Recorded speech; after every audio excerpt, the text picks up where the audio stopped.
Assalamualaikum warahmatullahi wabarakatuh. Alhamdulillahi rabbil alamin. Alhamdulillahi arsala rasulahu bil huda wa dinil haqq liyudhhirahu 'ala ad-dini kullihi wa kafa billahi shahida. Wa asyhadu an la ilaha illallah wahdahu la syarika lah. Wa asyhadu anna Muhammadan 'abduhu wa rasuluh sallallahu alaihi wasallam wa ala alihi wa ashabihi wa man ihtada bi hadihi wa istana bi sunnatihi ila yaumiddin, amma ba'd. Ma'asyiral muslimin wal muslimat, Bapak Ibu jamaah Masjid Nurul Ikhlas yang dimuliakan oleh Allah, alhamdulillah segala puji dan syukur selalu kita panjatkan kehadirat Allah Subhanahu wa taala atas segala limpahan karunia dan nikmat yang tidak pernah putus pada diri kita semua. Seandainya diputus sebagian saja, sebentar saja, 5 menit saja, sepertinya bencana aja mas sekalian dalam hidup kita. Contohnya na'udzubillah tapi ya, la qaddarallahu alaina. Nikmat mata, nikmat penglihatan maksud saya, nikmat pendengaran, ya, kemudian nikmat bisa bicara itu dicabut oleh Allah 5 menit saja. Nah ternyata itu kita bisa mengetahui betapa berharganya nikmat tersebut ya mas sekalian. Karena sebagian ulama salaf ingin memberitahu kepada kita tentang arti dari nikmat itu. Jadi kalau kamu mau tahu tentang besarnya nikmat Allah pada diri kamu, silakan kamu memejamkan matamu. Nah di situ baru tahu jemaah sekalian, kenikmatan Allah itu baru satu nikmat, yaitu penglihatan. Itu saja kalau kita pejamkan, kita tidak gunakan, itu akan bisa ya, bikin kita mendapatkan musibah ya mas sekalian, bisa mendapatkan keburukan yang lain karena kita berjalan tanpa ada penglihatan. Lalu bagaimana dengan nikmat yang lain? Lalu bagaimana kalau Allah tidak tunjukkan kita menjadi orang beriman, jadi orang yang kafir jemaah sekalian, naudzubillah.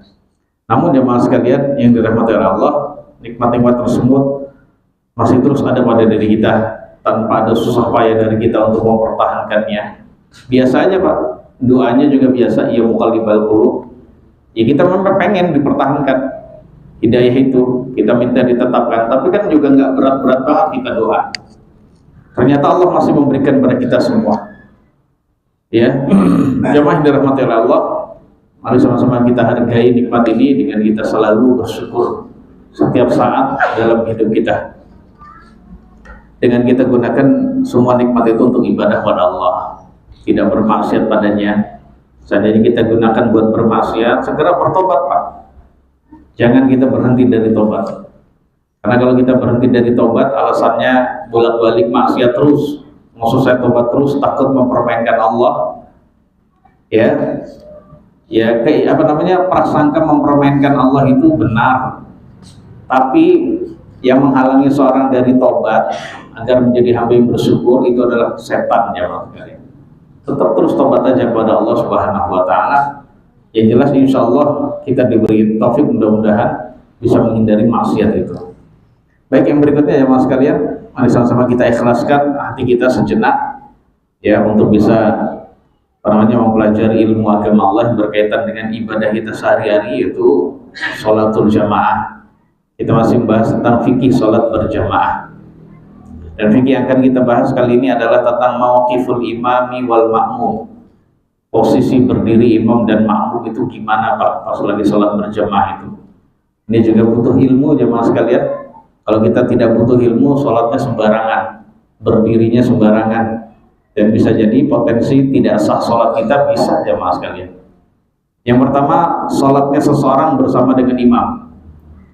Ya, imam sholat dengan seorang makmum. Di mana tempatnya? Yaitu lurus berada di sebelah kanannya imam. Sini yang dibahas adalah makmumnya jemaah sekalian. Makmumnya cuma satu, maka ya makmum itu berdiri lurus di samping kanan imam. Sekali lagi, lurus di samping kanan imam. Kalau bisa tidak usah lebih mundur. Tidak usah lebih mundur, contohnya 1 jengkal dari mana? Dari imam gitu, tidak demikian. Yang penting tumit kita tidak lebih maju, tumit kita makmum itu tidak lebih maju dibandingkan imam jamaah sekalian. Walaupun telapak kaki kita lebih panjang, sehingga kalau kita tumitnya kita jejer lurus dengan imam sudah sah. Walaupun jari-jari telapak kaki kita lebih panjang dibandingkan imam, hukumnya tetap sah, sebab yang menjadi patokan itu adalah tumitnya lurus, tidak boleh lebih maju jemaah sekalian. Ya, sebab kalau maju itu bisa potensi tidak sah salatnya menurut mayoritas ulama. Sehingga kalau kita mau mundur dikit aja, mungkin 2 jari gitu boleh Pak, supaya mundur dikit itu pengertiannya tidak terlalu mundur begini Pak, mundur dikit aja, dikit banget gitu. Jadi untuk tidak menyamai tumit kita dengan tumit siapa? Dan makmum. Nah terus kalau dalam posisi duduk, yang menjadi patokan itu adalah bokong kita di belakang. Bokong kita tidak boleh lebih maju dibandingkan bokongnya imam. Walaupun kaki kita, lutut kita pas lagi duduk tasyahud atau duduk di antara 2 sujud lebih panjang, ya maka saat itu tidak mengapa. Nah, tetapi yang penting tidak boleh bokong kita yang di belakang itu lebih maju dibandingkan imam. Wah saya ngeri kalau kayak gitu ya sudah saya agak mundur dikit aja, nah, itu boleh, nggak apa-apa seperti itu. Yang tidak disunnahkan itu mundurnya terlalu jauh Pak, seperti sebagian dari saudara-saudara kita itu tadi. Nah tentang masalah seorang makmum jamaah sekalian itu berdiri di samping kanan imam, kalau makmum itu sendirian, samping kanan pas gitu ya. Itulah hadis Nabi yang sahih jamaah sekalian, yang diriwayatkan oleh Al-Imam Al-Bukhari dan Muslim. Ya, tentang kisah salatnya Ibnu Abbas bersama dengan Nabi Shallallahu Alaihi Wasallam. Ini adalah salat malamnya Nabi saat Ibnu Abbas nginap di rumah bibinya Maimunah. Ya, dan Maimunah itu adalah istri Nabi. Saat Nabi menggilir Maimunah, maksudnya sedang mabit di rumahnya Maimunah, Ibnu Abbas nginap di situ. Dijelaskan bantalnya itu satu bantal dengan Nabi. Nabi dengan Maimunah itu pada bantal yang panjang, sedangkan Ibnu Abbas pada bantal yang lebar. Ketika Nabi bangun di malam hari, Ibnu Abbas juga bangun, melihat apa yang dilakukan Nabi, diikuti Pak, diikuti jemaah sekalian. Nabi wudu, diikut wudu. Nabi sholat malam, ikut sholat malam. Cuma saat itu Ibnu Abbas pas ya sholat bersama dengan Nabi, sholatnya berjamaah bersama Nabi, dia datang itu berada di sebelah kirinya Nabi, padahal dia makmum kan ya, bukan sebelah kanan tapi sebelah kirinya. Lalu Nabi yang mulia sallallahu alaihi wasallam kata Ibnu Abbas, wa akhadha bi udhunil yumna yaftiluha. Nabi saat itu ketika mengetahui saya berada di sebelah kiri Nabi yang seharusnya di kanan, beliau memegang ya menjewer ya, tapi bukan menjewer untuk menyakiti, megang ya yang kanan itu telinga kanan, habis itu dialihkan ke sebelah kanannya. Nah, demikian jemaah sekalian, dan dilakukan ketika lagi sholat, dan di situ tidak dijelaskan lebih mundur sedikit, tidak Pak, ya lebih mundur sedikit tidak, demikian. Kemudian dan dalil yang lain jemaah sekalian tentang masalah hal ini, kalau makmumnya cuma satu, maka saat itu makmum berada di sebelah kanan pas jemaah sekalian, persis gitu ya, lurus dengan imam. Yang penting lurus, tidak lebih maju sedikit, tumitnya pas lagi berdiri, kemudian bokongnya pas lagi apa Pak tadi? Pas lagi posisi duduk ya, demikian. Posisi yang kedua Pak, sholatus naini fa aktsara ma'al imam. Sholatnya 2 orang makmum atau lebih ya dalam sholat berjamaah bersama dengan imam. Apabila ada 2 makmum atau lebih, khususnya 2 makmum dulu jemaah sekalian ya.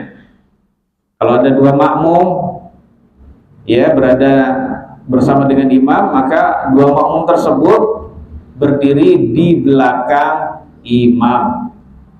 Berdiri di mana Pak? Belakang imam. Ini berdasarkan kesepakatan ulama dari kalangan sahabat ya, dan juga generasi setelah sahabat jemaah sekalian.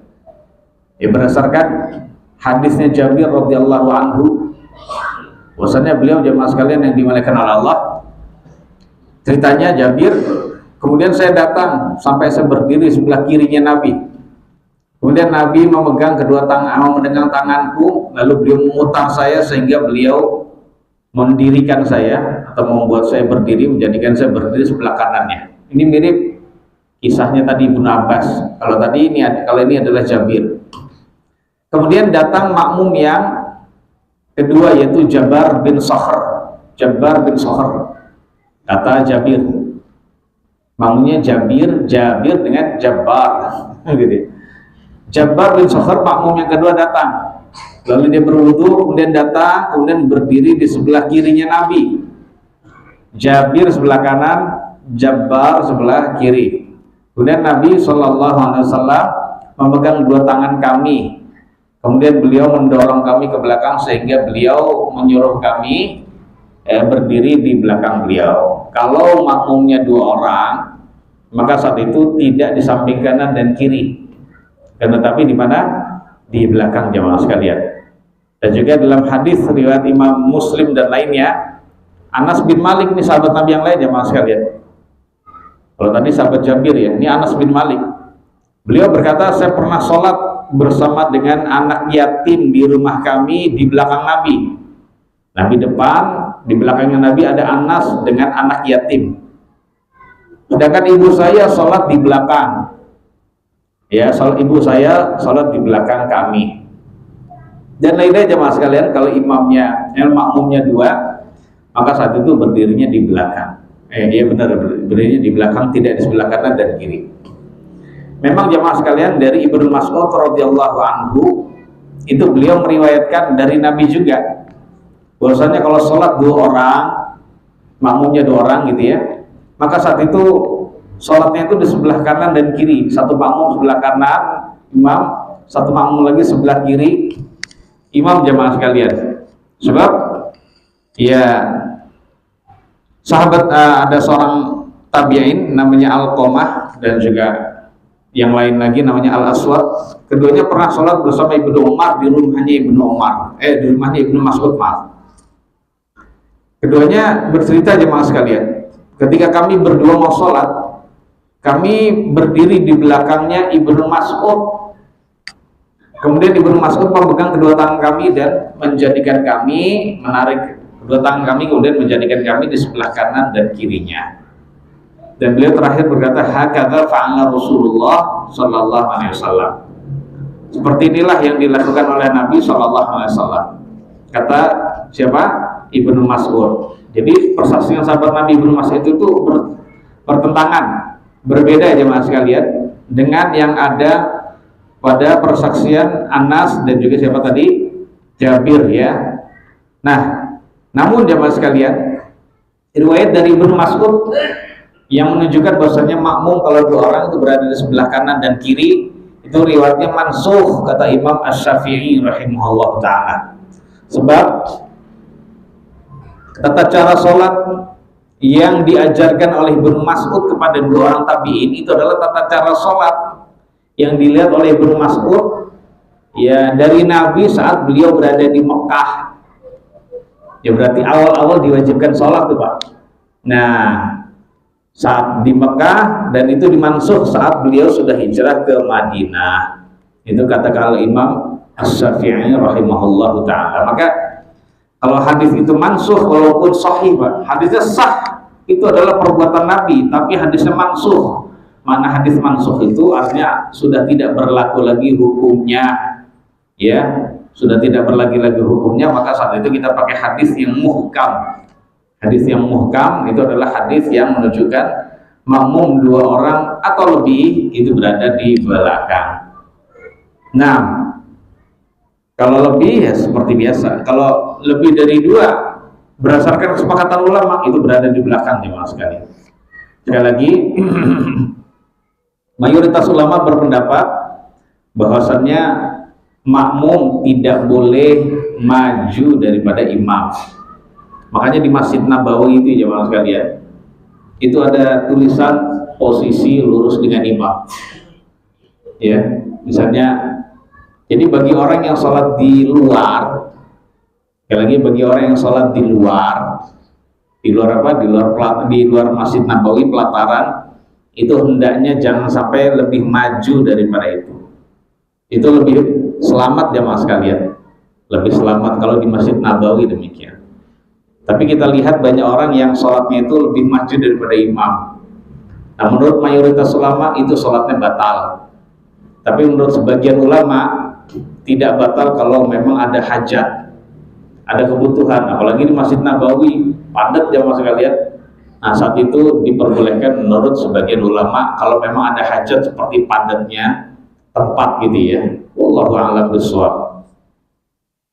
Nah, seperti itu jamaah sekalian. Jadi intinya perlu diingat, makmum tidak boleh lebih maju daripada imam. Hanya satu tempat yang makmum boleh berada di depan imam. Di mana itu, Pak? Masjidil Haram. Iya, di Masjidil Haram jamaah sekalian. Baik. Yang berikutnya jamaah sekalian, sholat di sampingnya imam bagi yang tidak menjumpai tempat di dalam masjid. Wah, masjid sudah full. Tapi kita tahu mihrabnya imam ini lumayan bisa beberapa orang tuh. Tapi imam cuma satu orang doang. Nah, sedangkan mau ada orang jamaah baru di luar udah meludak juga, Bang.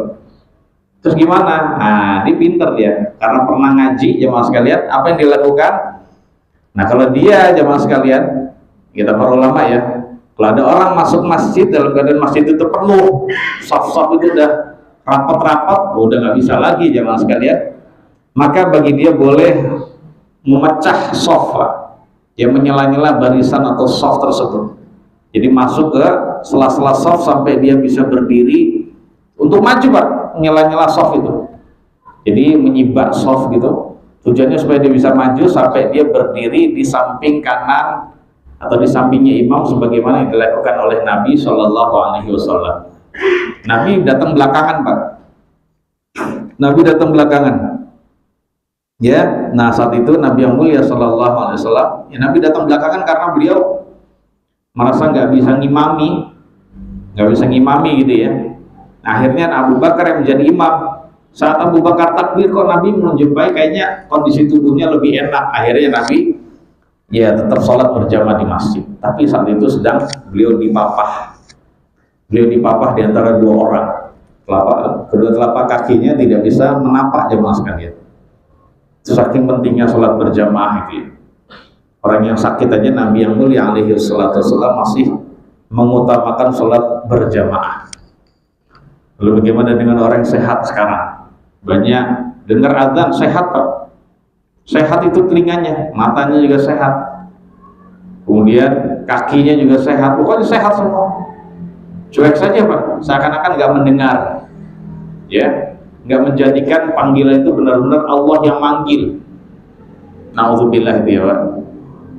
Makanya antum, Pak, kalau melewat orang-orang yang begitu, antum melakukan amar ma'ruf, memerintahkan orang lain, ngajak orang lain untuk berbuat baik. Sambil lewat, assalamualaikum, ayo masjid, gitu aja, Pak, sudah berpahala. Ya ntar, ya sudah terserah dia. Ya nggak apa-apa, Pak. Ayo masjid dulu, ya, dipanggil sama Allah tuh, gitu ya. Jadi seperti itu jamaah sekalian. Jadi jangan diem-diem aja. Kalau memang bisa lisan ini mengajak, kenapa diem aja, Pak? Jangan pasif terus gitu ya. Dan yang paling utama adalah, ajak keluarga kita dulu. Ajak keluarga kita dulu, anak kita. Jadi usahakan kalau sudah azan itu, HP udah nggak boleh di tangan anak-anak kita. Apapun itu, TV itu udah nggak boleh nyala lagi, Pak. Kalau antum pakai TV maksud saya dulu. Radio itu matiin dulu. Sebentar kok itu. Ya Allah, hak Allah sebentar. Tapi ini paling utama, Pak. Nggak ada yang lebih utama dibandingkan sholat. Ya, hanya sebentar saja. Nah, saat itu ajak sholat. Itu yang paling utama, Pak. Ketika di jalan ketemu orang, ayo masih dulu. Ada tukang ojek online misalnya, lagi kipas-kipas, Mas, daripada kipas-kipas ini, mendingan di masjid aja ada AC, gitu. Sambil sholat, sudah berpahala jemaah sekalian. Sudah berpahala. Jadi kalau lisan ini terbiasa untuk ngasih tahu gitu, Pak. insya Allah siksaan tuh nggak ada di negeri kita. Soalnya di Jakarta ini, wah, maksiat apa coba yang nggak ada di Jakarta? Nggak ada semua, Pak. Gitu ya. Mulai dari syirik, kekufuran, dosa besar, dosa kecil apalagi, banyak, Pak. Tapi ketika ada sebagian dari hamba-hamba Allah yang masih peduli tentang hamba-hamba yang lain, peduli terhadap hamba-hamba yang lain untuk melakukan kebaikan, maka bisa jadi siksa ini tidak Allah turunkan ke kota ini, Pak, ya. Kalau ada yang maksiat, kita kasih tahu, Pak. Kita ingkari gitu ya. Termasuk anak istri kita kalau berbuat maksiat, kita ingkari seperti itu. Jadi lisan ini nggak boleh diam saja, ya. Karena kalau diam saja menjadi pelajaran yang tidak baik. Nah, demikian jemaah sekalian. Jadi boleh ya, jadi boleh saja. Jadi boleh dalam keadaan demikian itu berdiri di mana? Berdiri di samping kanan kirinya imam. Ya sudah, begitu aja, lurus. Pas apa namanya udah penuh, berarti di belakangnya gitu. Jadi soft satunya, yang asalnya soft satu jadi softnya dua, soft dua, Pak. Jadi nggak apa-apa. Walaupun jumlah makmum yang berada bersama dengan imam di mihrab itu nggak banyak, nggak apa-apa, boleh-boleh saja. Kemudian jemaah yang dimuliakan oleh Allah Subhanahu Wa Taala, sholatul mar'ati ma'al imam. Gimana sih posisi seorang perempuan, makmum perempuan apabila sholat bersama dengan imam?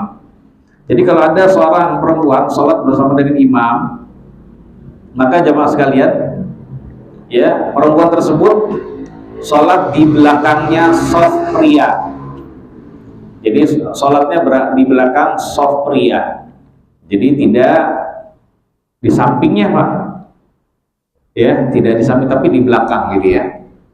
Ini kalau memang jemaah sekalian, ya kaum wanita itu bersama dengan pria. Jadi makmumnya itu ada pria, ada wanita. Nah, wanitanya ada satu, Pak. Berarti dia di belakang tetap. Dan perempuan seorang itu sudah dianggap soft. Jadi satu orang perempuan sudah dianggap soft. Ya.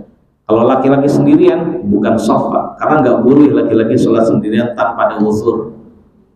Kalau dia ada tanpa ada uzur, bisa dia masuk satu, Pak. Karena dia malas aja ke sono atau ke sana gitu ya. Maka saat itu sholatnya disuruh ulangi oleh Nabi.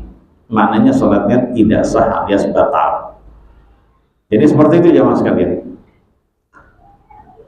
Jadi sekali lagi bukan di sebelah kanan. Karena perempuan-perempuan di zaman Nabi itu juga sholat bersama Nabi, Pak. Kita lihat jemaah sekalian persaksian dari Ummu Salamah. Ini istri Nabi yang mulia radhiyallahu anha. Karena Rasulullah sallallahu alaihi wasallam idza sallama qauman nisa'u hina yaqdi taslimahu.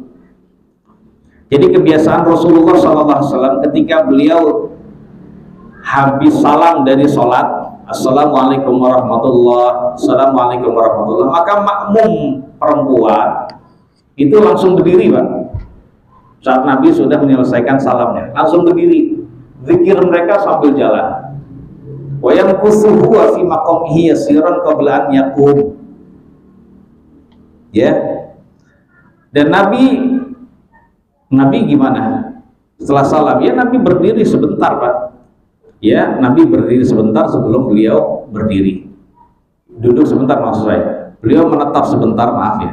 Beliau duduk sebentar, menetap sebentar sambil zikir ya sebelum beliau meninggalkan tempat. Kemudian nara wallahu a'lam, ini yang berkata Ummu Salamah. Nara wallahu a'lam anna dzalika likai yansarifan nisa'u qabla an yudrikahunna ahadun minar rijal. Menurut Ummu Salamah, menurut kami Nabi melakukan demikian. Kok Nabi nggak ikut pergi bersama wanita? Maksudnya wanita pulang, ya Nabi kenapa nggak bersama dengan wanita keluar dari masjid gitu ya? Kata Ummu Salamah, menurut kami ya adalah seperti itu dilakukan Nabi agar kaum wanita pulang terlebih dahulu sebelum ketemu di jalan dengan seorang saja dari makmum pria. Artinya tidak ikhtilat, supaya tidak bercampur baur di jalan ketemu pria. Kan ketika wanita udah pada pergi, pria masih zikir. Jadi urutannya perempuan dulu pergi pulang. Setelah itu Nabi, Pak. Setelah Nabi baru diikuti oleh pria, sehingga ketika makmum pria itu sudah keluar dalam keadaan sudah tidak menjumpai siapa? Makmum wanita. Jadi dalam keadaan kondisi demikian, jemaah sekalian, ikhtilat itu dihindari sebenarnya dari dalam agama kita, Pak. Dan ketika sholat pun itu dipisah. Jadi tidak ada ikhtilat namanya, Pak. Memang satu atap masjid, namun ternyata yang demikian itu dihindari, Pak. Jadi tidak bareng barisannya, ya. Jadi dalam kondisi ibadah itu namanya ikhtilat itu dihindari, Pak. Lalu bagaimana dengan kondisi selain ibadah? Kalau di tempat-tempat yang memang bisa dihindari ikhtilat, maka itu wajib, Pak, sebenarnya. Maka sekolah Islam yang betul, Pak, itu adalah sekolah Islam yang memisahkan antara ya murid laki-laki dan perempuan. Dipisahkan antara murid dan muridah. Muridah itu artinya murid perempuan, gitu ya. Siswa dan siswi dipisah, Pak. Tidak Islami itu, Pak. Nggak Islami itu, walaupun namanya bahasa Arab. Kalau memang dalam satu kelas campur baur antara cowok dengan cewek, kampus juga demikian, itu tidak Islami sebenarnya. Ya, kita tahu jemaah sekalian yang dimuliakan oleh Allah, hal ini dihindari dalam agama, bahkan dalam momen-momen dekat dengan Allah, ibadah itu, yang orang untuk memikirkan maksiat lebih jauh, tapi tetap dihindari, Pak. Lalu bagaimana dengan kondisi tidak ibadah? Lebih harus dihindari lagi. Ya, itulah laki-laki dan perempuan kalau sudah campur baur, yang terjadi adalah perzinahan banyak. Itu termasuk sebab terbesar, Pak, ikhtilat, campur baur. Ya, maka berbahagialah jemaah sekalian yang bekerjanya, kuliahnya itu tidak nyampur laki-laki dan perempuan. Berbahagia tuh, karena pandangan bisa dijaga, kemaluan bisa dijaga, jemaah sekalian. Aman agama kita. Ya, sekolah Islam yang benar itu adalah sekolah yang yaitu seperti itu, Pak. Ya, harus bisa itu. Ya, tapi nanti kelasnya lebih banyak. Ya, kelasnya memang banyak, nggak apa-apa, gitu ya.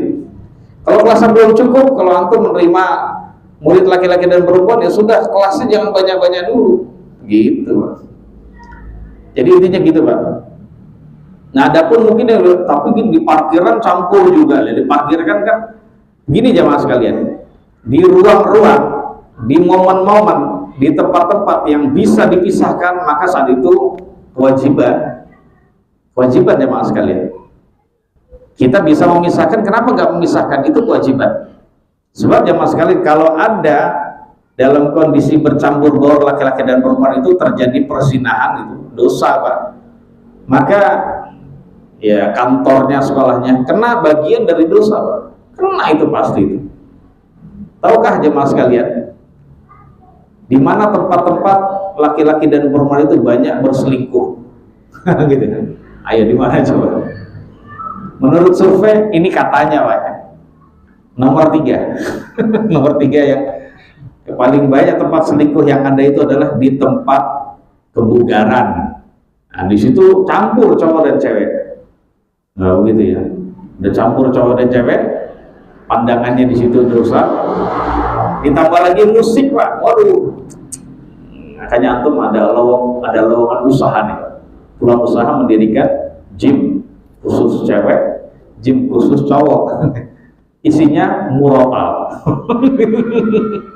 Isinya murotal atau isinya ya nggak usah ada musik-musik, kan nggak harus kan, gitu. Ya alasan bisa bikin semangat gitu ya. Buat apa semangat tapi hatinya rusak, jangan sekali karena musik. Hatinya rusak karena jauh dari Al-Quran. Sebab kalau sudah senang musik, Al-Quran nggak disukai loh. Nah seperti itu. Monggo silakan yang punya duit. Nah demikian. Nah seperti itu jamaah sekalian. Dijelaskan tentang masalah hal itu. Nah yang tadi pertama adalah tempat kebugaran. Terus yang nomor 2 jamaah sekalian adalah ketika reuni. Loh, hati-hati reuni. Dan yang paling banyak adalah di kantor. Loh, kantor, Pak. Itu tempat perselingkuhan terbanyak. Berbahagialah yang kerjanya berpisah dengan laki-laki, antara laki-laki dan perempuan, tidak dicampur. Ya kalau bercampur baur, ya sudah banyak-banyak doa. Asli banyak-banyak doa, Pak. Banyak-banyak jaga adabnya, jangan jelalatan. Kemudian kalau sudah begitu, ya banyak doa aja, banyak doa, jangan jelalatan. Terus ngomong dengan perempuan sekedarnya, Pak. Sekedarnya, Pak. Ya, soalnya kalau udah lama itu awalnya sih biasa, Pak. Biasa, teman biasa. Lama-lama nanti jadi kata-kata biasa itu adalah talbis iblis awalnya, Pak. Itu adalah khutwati syaiton, termasuk langkah-langkah setan. Nanti kalau udah sering ketemu, apa yang terjadi? Ya itu tadi cinloknya ada di situ, Pak. Ya, na'udzubillah. Bani Israel dulu, Pak. Ya, pasukan Bani Israel, orang-orang Bani Israel di zaman Nabi Musa diantaranya, Pak. Itu Bani Israel itu orang-orang solih, Pak. Banyak solihnya, tuh. Namun ketika di kalangan pasukan Bani Israel itu bercampur, ya bergaul, ya berinteraksi, ya orang-orang Bani Israel dengan pelacur, karena pelacur itu mulai masuk dalam kehidupan mereka. Ya, akhirnya terjadi apa? Ya, Bani Israel pertama kali fitnah yang menimpa mereka adalah wanita, Pak. Fa inna awwala fitnati Bani Israila kanat fin nisa. Jadi ittaqud dunya wa taqun nisa. Takutlah, hati-hatilah terhadap dunia dan perempuan. Karena fitnah pertama yang dialami oleh Bani Israel itu adalah apa? Wanita, Pak. Akhirnya mereka, gimana sih ketemu perempuan cantik, gimana kalau pelacur, Pak, pakai bajunya seksi, terlihat auratnya, pakai minyak wangi lagi, seng gitu ketemu. Aduh, ya mungkin awalnya nggak tergoda, lama kelamaan ya siapa yang nggak tergoda, Pak. Jadi seperti itu jemaah sekalian, orang yang punya ilmu banyak saja itu bisa tergoda dengan begitu, apalagi yang tidak punya ilmu banyak. Itu semua karena ikhtilaf, jemaah sekalian. Jaga anak-anak kita juga, pilih sekolah-sekolah yang benar-benar bisa menjaga. Kalau memang terpaksa sekolah di negeri, Pak, ya nggak dilarang, tapi kasih tahu, nasihat ya putra putri kita, hati-hati laki-laki dan perempuan pelanggaran. Ajarkan anak kita bahwasannya laki-laki dan perempuan itu ada batasan dalam pergaulan dan lain-lainnya, Mas. Itu adalah nanti jadi tanggungan kita dan kita kena dosanya, bagian dari dosa kalau anak kita berbuat ya tidak gitu ya dengan lawan jenisnya. Nah demikian ya, Mas sekalian, berkenaan dengan masalah ikhtilaf. Kemudian berikutnya jemaah sekalian, salatul mar'ati bin nisa. Boleh nggak perempuan jadi imam? Jawabannya boleh, Pak, ya. Nah tapi jemaah sekalian, kalau perempuan menjadi imam sholat, maka jamaahnya, makmumnya adalah wanita semua, Pak.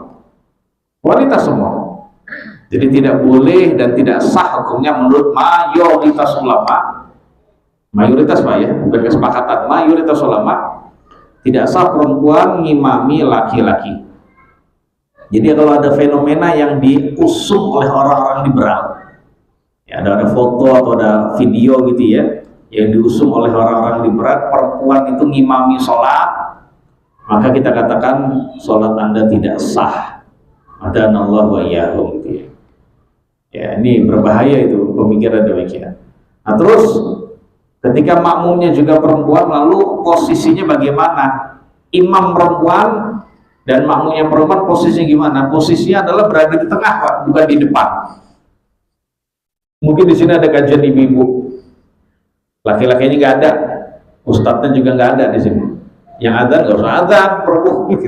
Yang penting tahu di luar ada azan. Waduh, nggak ada ustadznya nih, laki-laki juga bekerja semua. Di sini ada kajian ibu-ibu, ya sudah ibu-ibu saja ngimangin, tapi nggak berdiri di depan, ya nggak berdiri di depan sini. Tapi perempuan, imamnya itu berdiri di tengah-tengah makmum perempuan. Mungkin ada yang berkata, kalau begitu nggak diketahui dong siapa imamnya. Ya nggak perlu tahu, bisa diketahui memang, ya lewat. Ya kalau kita mengetahui siapa yang bergerak duluan, itulah imamnya.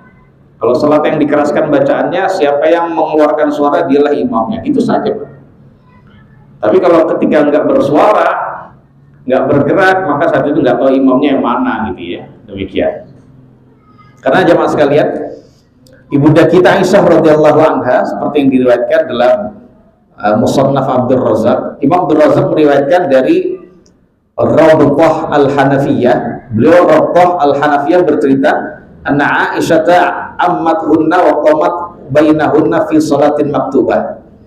Jadi kata Rabthah Al-Hanafiyah, sesungguhnya Aisyah pernah mengimami kaum wanita dan beliau berdiri di antara mereka di dalam salat-salat wajib. Kemudian Ummu Salamah juga Hujairah bercerita bahwasanya anna Ummu Salamah ammathunna fakanat wasata. Jadi Ummu Salamah istri Nabi yang kedua, yang lain, itu pernah mengimami kaum wanita juga, dan saat itu posisi Ummu Salamah di tengah wanita. Bisa difahami Pak ya?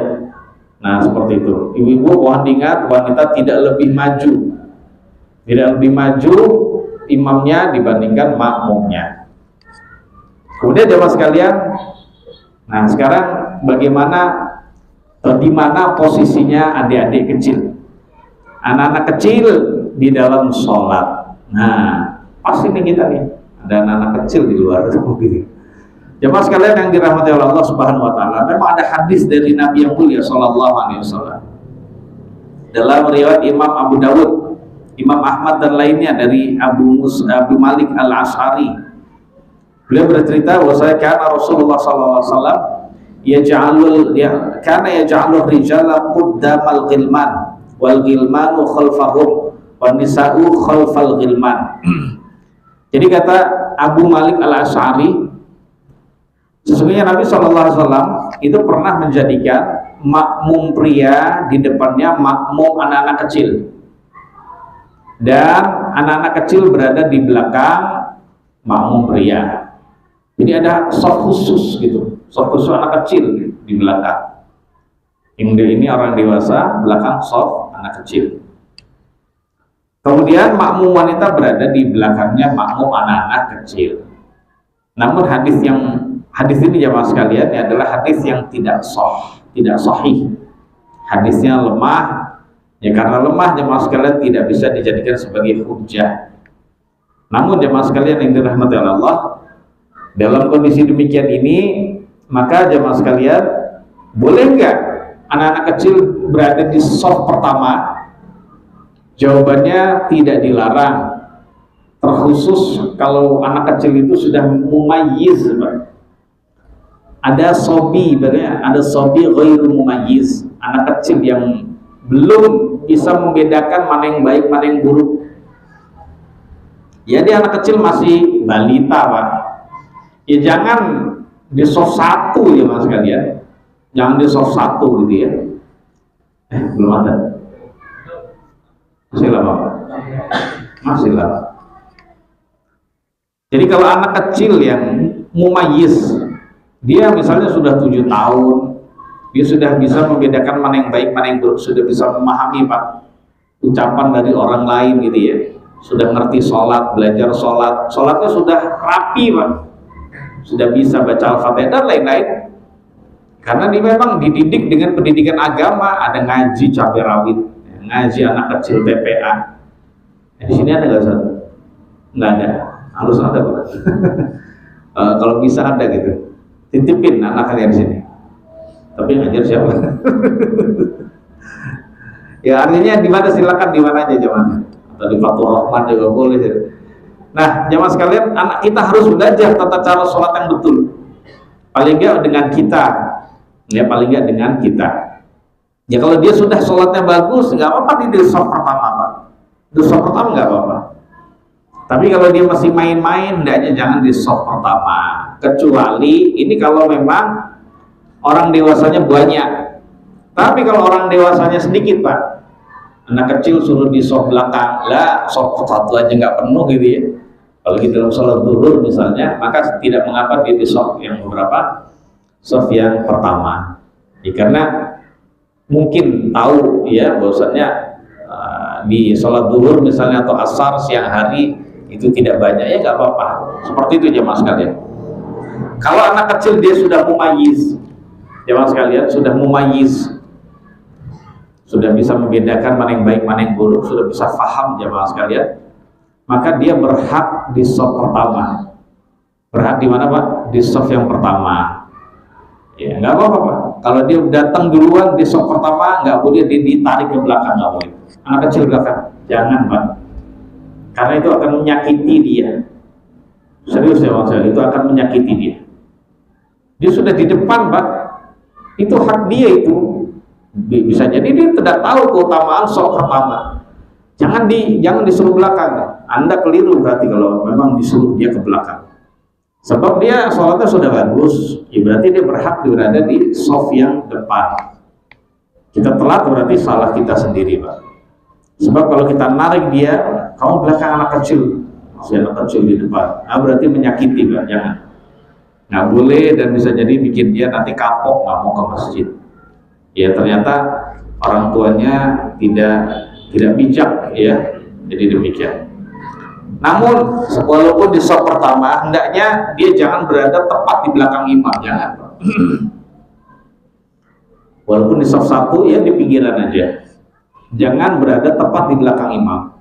Karena yang tepat berada di belakang imam adalah dia yang sudah ngerti, ya dengan imam juga sama, ngerti tentang tata cara sholat yang benar, hukum-hukum sholat, gimana caranya ngingetin imam, ngingetin gerakannya, kemudian ngingetin bacaannya juga, dan lain-lain ya mas sekalian. Karena kalau anak kecil masih belum bisa paham, ya seperti itu aja mas sekalian. Wallahu a'lam. Jadi intinya boleh nggak anak kecil di depan ya mas sekalian? Boleh kalau dia sudah mumayyiz. Tapi kalau anak kecil yang belum mumayyiz, kalau anak kecil itu udah bisa mumayyiz semua, dikasih tahu sholat nggak boleh rame ya. Alhamdulillah. Masjid ini termasuk bagus anak kecilnya. Jarang-jarang, nggak semua masjid maksud saya. Anak kecil itu ketika sholat sepi Pak. Bayangkan, sepi itu susah anak kecil. Tapi ketika dia sudah ini, dia duluan Pak. Antum jangan coba-coba narik dia, karena itu akan menyakiti dia. Kecuali kalau memang masih kecil, masih bocil, suka lari-lari di masjid gitu, gitu ya. Berapa umurnya Pak? 2 tahun, ya jangan di saf 1. Nah, kemudian sholatnya imam atau makmum di tempat yang tinggi Pak? Belum.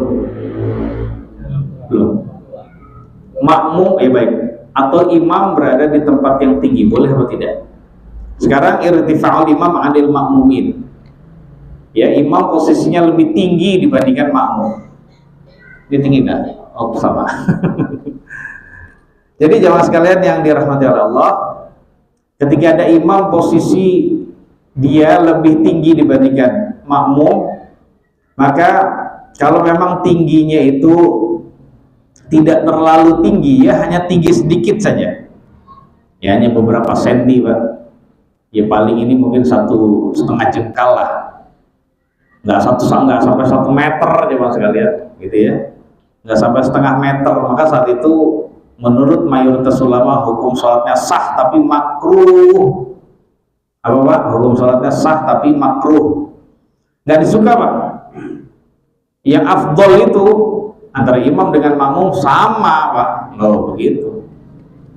Menurut ulama, mayoritas ulama itu hukumnya makruh, baik tingginya itu karena ada hajat maupun tidak ada hajat. Seperti itu jawab. Jadi kata-kata makruh itu ada unsur dilarangnya, tapi larangannya tidak sampai kuat Pak, tidak sampai keras sehingga mencapai derajat larangan haram, tidak. Jadi seperti itu.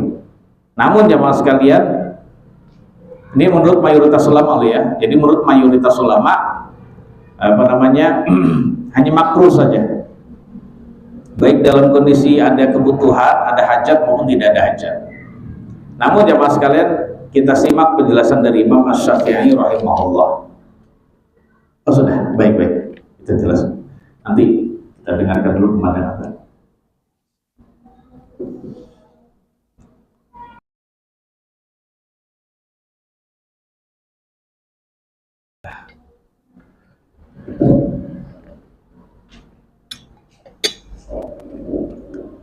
Alhamdulillah.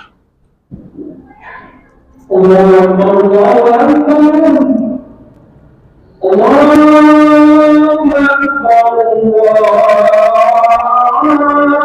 Akbar.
وصلى على محمد رب هذه الدعوة التامة والصلاة صلة الفضيلة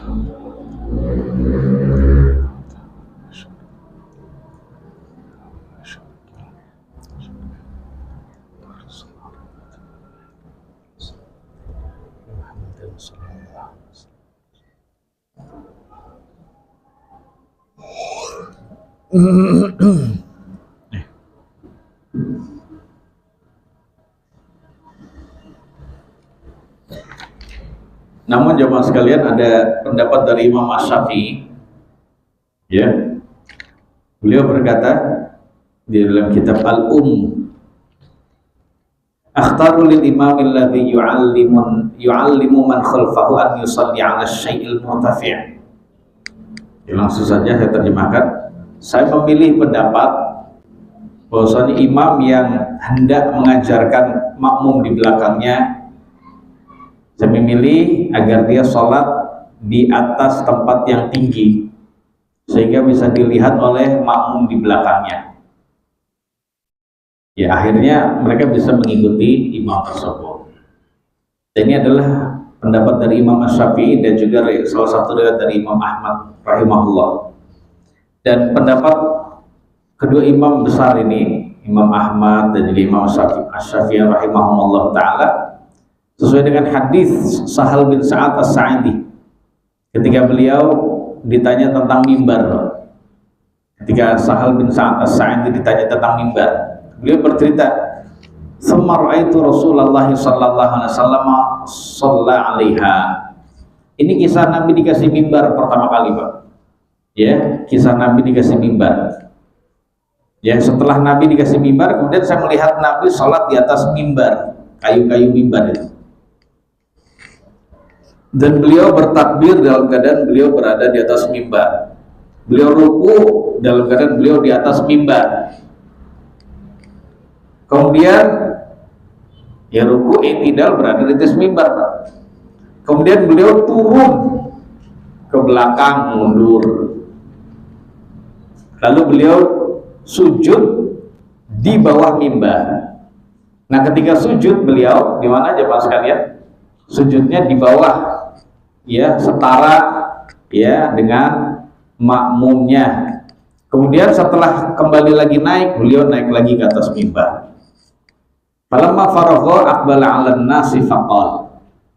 Kemudian setelah beliau selesai sholat, beliau menghadap para sahabat dan beliau bersabda, "Ayyuhan nasu innama shana'tu hadza lita'tammu wa lita'allamu sholati." Wahai manusia, wahai para sahabatku, sesungguhnya saya melakukan ini semua semata-mata agar kalian mengikuti dan agar kalian belajar tata cara sholat saya.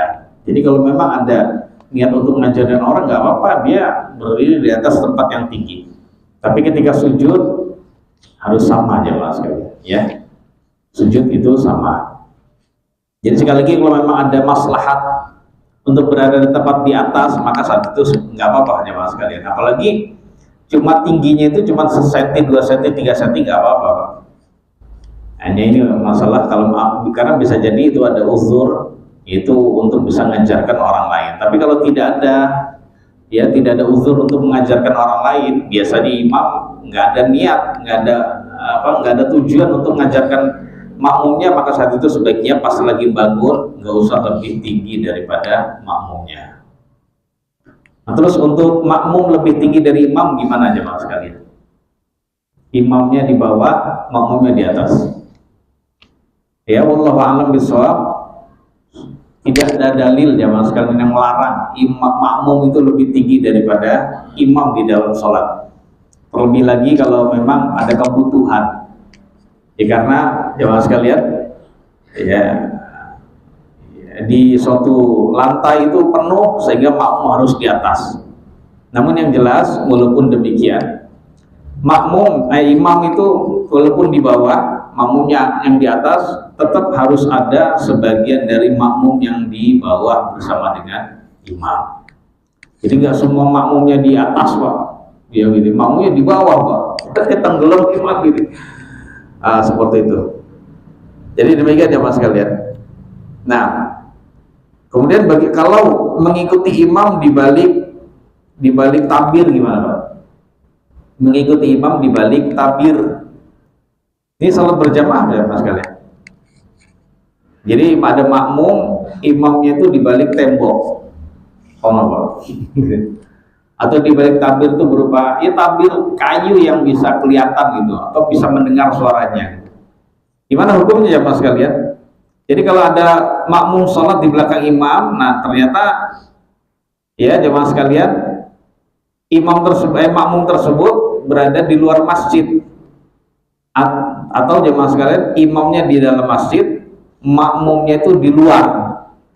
Antara imam dengan makmum, ya atau juga dalam kondisi semuanya berada di dalam masjid, tapi antara imam dengan makmum itu ada hail, ada tabir, ada penghalang antara imam dengan makmum.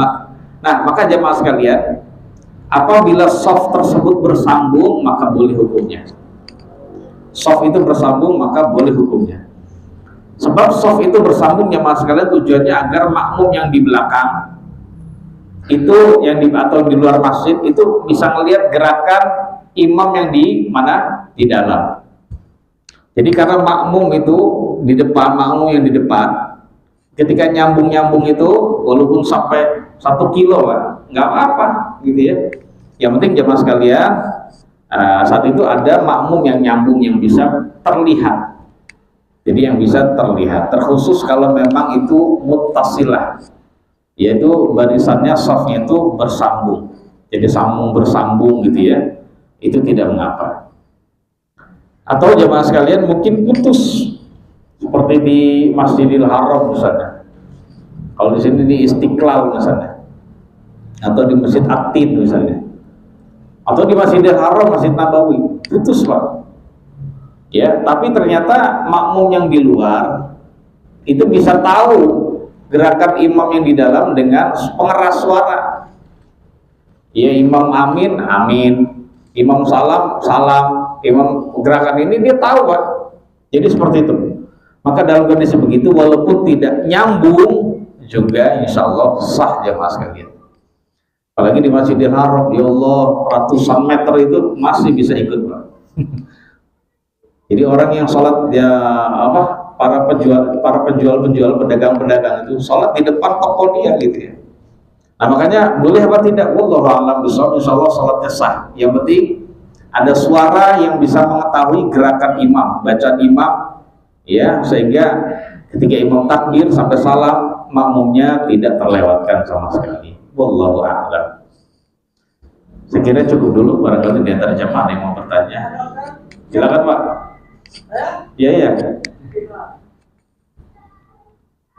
Assalamualaikum warahmatullahi wabarakatuh. Waalaikumsalam.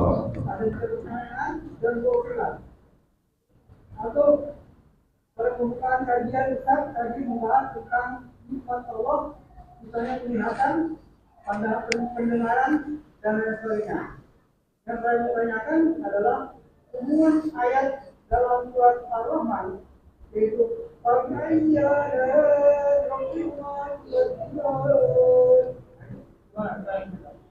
kedua, pada pembahasan Satu dulu Pak. Satu dulu. Hubungannya gitu Pak.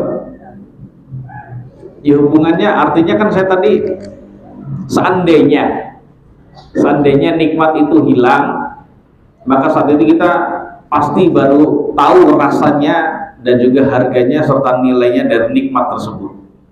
Dan sebenarnya yang saya bilang itu juga ya selaras dengan ayat tersebut.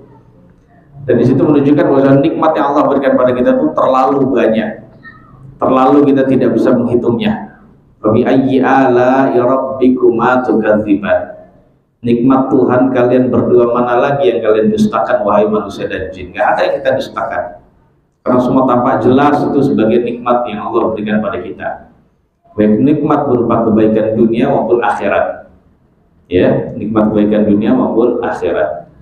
Makanya disebutkan dalam surat Ar-Rahman itu nikmat-nikmat Allah di dunia maupun di akhirat. Dan itu diulang-ulang, fabi ayyi ala'i rabbikuma tukadziban. Diulangi bolak-balik. Ya. Setiap ayat itu diselingi dengan itu. Karena setiap sebelum fabi ayyi ala'i rabbikuma tukadziban itu menunjukkan setiap yang Allah sebutkan itu adalah semua nikmat. Ada nikmat dunia, ada juga nikmat ketika di akhirat. Nah, wallahu a'lam. Gitu Pak? Iya boleh Pak. Nomor 2, pada pembahasan membahas tentang sholat berjamaah. Pertanyaannya, saya kalau ada umur misalnya sudah besar, sehingga saya tidak sholat berjamaah di masjid, tapi sholat berjamaah dengan istri saya, karena rumah saya sedikit, saya sholatnya duduk, karena saya sakit. Saya sholatnya duduk. Saya duduk, karena saya kurang kuat berdiri. Dalam cara dia posisinya berdiri, tapi di sebelah kanan dengan jarak 1 meter. Saya duduk. Gimana Pak? Saya sholat duduk. Iya duduk. Terus? Saya berjamaah dari saya. Iya. Ada di belakang, tapi ini.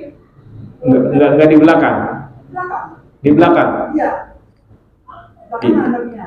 Tapi belakang tapi sebelah kanan. Iya, karena ruangan yang ada itu. Oke. Pertanyaannya? Apakah sholat itu digunakan dan boleh dan rusak? Oke, baik. Jadi jemaah sekalian, sebenarnya jadi kalau sholat pertama tadi adalah menjelaskan kalau sholatnya orang yang ada uzur sholat di rumah, hukum sholatnya sah. Dan kalau dia sudah diketahui oleh Allah kebiasaan dia sholatnya di masjid terus, namun karena ada uzur ternyata dia sholatnya di rumah, maka walaupun sholat di rumah tetap dihitung pahala dia sholat di masjid.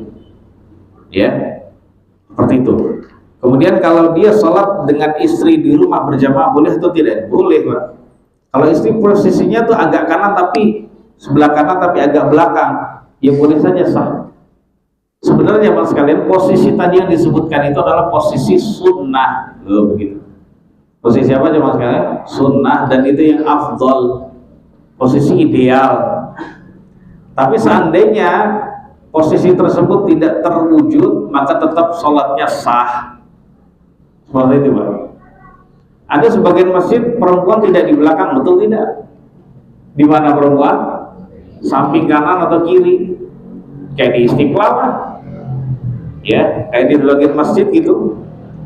Nah kalau memang begitu Pak, maka kita katakan sholatnya tetap sah. Sholatnya laki-laki sah, perempuan sah. Cuma dalam kondisi samping-sampingan gitu, hendaknya ada tabir, loh begitu. Tabirnya itu tinggi, nggak kelihatan ketika berdiri, nggak kelihatan perempuan. Sebab kalau begini perempuan, fitnah Pak. Ya, fitnah seperti itu. Maka kita katakan sholatnya sah. Sholatnya sah, tapi seperti itu tidak afdal. Ya, wallahu a'lam. Kita Makanya masjid-masjid yang memang kalau memang dalam kondisi tidak ada uzur seperti itu, ya sebaiknya bikin tempat makmum perempuan itu di belakang, Pak, untuk bisa menjalankan hadis Nabi yang mulia ini. Kecuali kalau tempat yang seadanya, Pak, memperlebar masjid, luasan masjid, tapi tidak ke belakang, tapi ke samping kanan dapatnya. Sebab tanahnya orang di belakang masjid sono itu nggak ada yang mau jual. Ada begini gitu, ya sudah nggak apa-apa, perempuan itu di sebelah kanan, tapi harus ada tabirnya ya. Tabir itu bisa berupa tembok atau berupa yang lain. Ya, sehingga kemudian kalau memang ada uzur perempuan, supaya bisa tahu ya tata cara sholatnya pria dengan adanya TV, silakan, atau ditambah dengan ngeras suara, silakan jamaah sekalian. Nah, wallahu ta'ala. Satu lagi. Saya ini kurang kuat berdiri lama. Jadi saya sholat selalu mencari dinding atau tempat berpegangan. Nah, apakah di dalam membuat saya harus sama tidur, kan? Berpegangan. Tapi Bapak tetap berdiri ya? Berdiri. Rukunya berdiri, terus sujudnya nanti naiknya bisa, Pak? Oh, boleh, nggak apa-apa. Karena saat itu memang Bapak wajibnya begitu tetap. Jadi dalam kondisi seseorang sudah tidak kuat berdiri, tapi dia pegangan tembok atau sandaran, atau dia pegangan tongkat, atau dia pegangan orang yang berada di sebelahnya, itu boleh, Pak, nggak apa-apa. Nah, dalam kondisi begitu, dia masih mampu kuat berdiri dan tidak lemah, ya. Hanya mungkin nggak kuat lama-lama. Bisa sih lama-lama tapi harus pegangan, maka saat itu tetap wajib berdiri. Ya, tidak boleh dalam kondisi sholatnya duduk, Pak, untuk sholat wajib. Untuk sholat wajib. Tapi untuk sholat sunnah, kita aja yang mampu sholat sunnah duduk boleh kok. Boleh dalam kondisi kita duduk, boleh, Pak. Makanya antum kalau datang di suatu masjid bacanya panjang, sholat tarawih maksud saya. Sholat tarawih bacanya panjang, boleh antum langsung duduk, Pak, nggak apa-apa. Cuma dalam kondisi yang masih bisa mampu berdiri, kok sholatnya duduk dalam sholat sunnah, maka dapat pahala setengah. Sholatul qa'idi ala nisfi sholatil qa'id, gitu ya. Jadi demikian, wallahu a'lam. Ada lagi, Pak? Usulan, ntar kalau usulan jangan ke saya, ke beliau, ke Ustaz. Usulannya berkenan, silakan ke Ustaz ya. Oh enggak, silakan. Bapak ini dulu, tadi beliau dulu.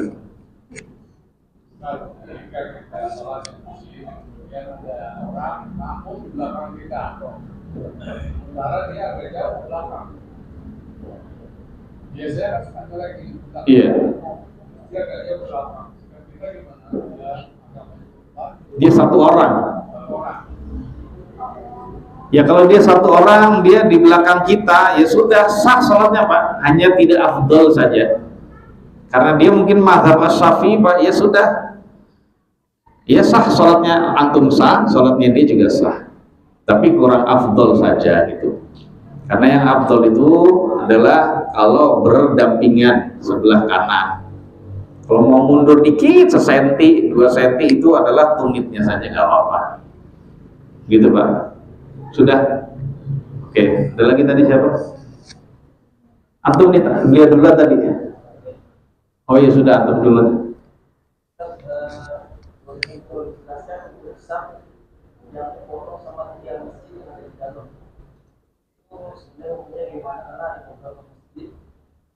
Dan kalau ada tiang itu dia satu sapi itu dikosongin atau tengah jadi.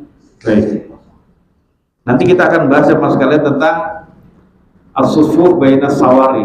Jadi soft-soft yang berada di antara tiang-tiang. Itu jemaah sekalian, kalau mengambil petunjuk dari Nabi yang mulia sallallahu alaihi wasallam, jadi hendaknya tiang-tiang tersebut tidak dipakai buat sholat berjamaah, tidak dipakai untuk barisan soft-soft makmum, tidak. Karena yang demikian itu adalah termasuk, yaitu tadi Pak, ada yang bilang memutus soft. Jadi istilahnya berbaris di antara tiang itu adalah tidak boleh, dilarang. Dan di zaman Nabi itu benar-benar dilarang, Pak. Dengan alasan itu ada yang mengatakan karena memutus soft. Ada yang mengatakan itu adalah barisannya setan di situ, Pak.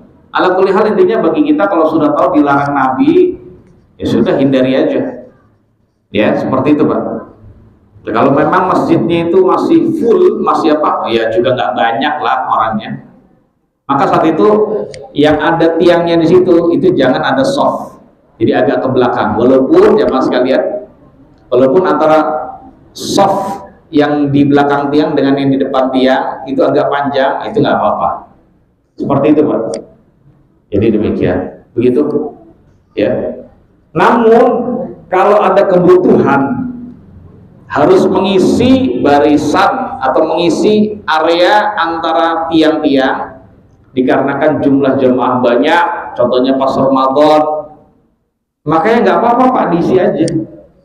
Walaupun itu sampai apa, jemaah sekalian, sampai itu memutus soft, nggak apa-apa, Pak, sholatnya tetap sah. Jadi sekali lagi sholatnya tetap sah. Ingat ya Mas, sholat diantara soft-soft ini adalah larangan ketika sholat berjamaah. Tapi kalau kita sholat sendirian, baik sholat wajib sendirian atau sholat sunnah sendirian, maka tidak mengapa kita sholat di antara tiang-tiang itu, boleh. Antara apa ya? Yang penting apa namanya, sutrohnya juga tidak terlalu jauh, begitu. Wallahu a'lam. Begitu, Kang? Oh, ya, monggo, Pak. Kalau tadi kata Ustaz, imam tidak boleh melebihi dari ada 1 meter. Iya, itu setengah meter lah, itu udah ketinggian ya. Tapi ini makmum ada berada di lantai bawah, bagaimana? Jadi gini. Kan orang berjamaah di lantai 2. Baik.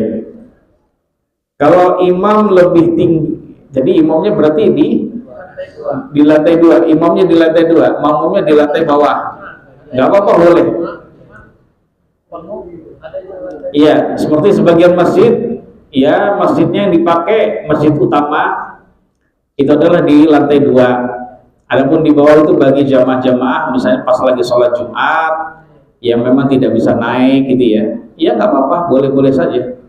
Yang jelas di lantai pertama tempat musholah yang utama itu, di sana sudah banyak juga makmum, nggak apa-apa.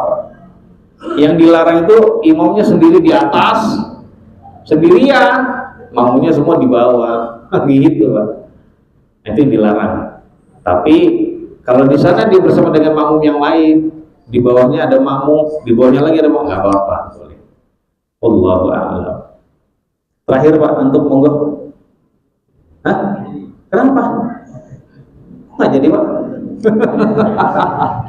Oke, ini terakhir, silakan.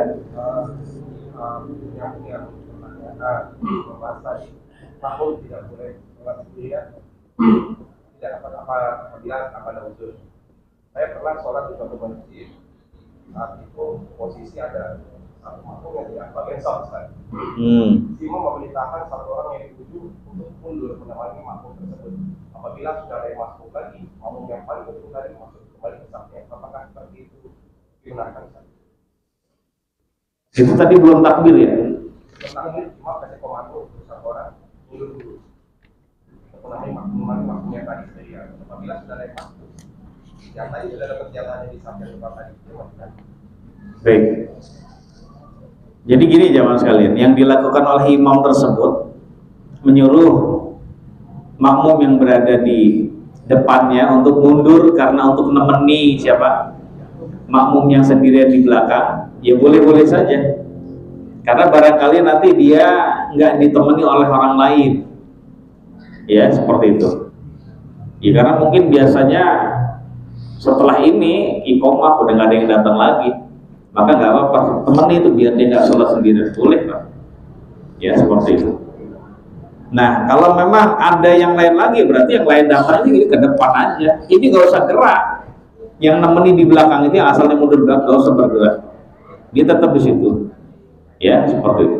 Kecuali kalau memang itu yang kosong itu di depannya pas, nggak apa-apa dia bergerak dalam rangka itmamus sufuf.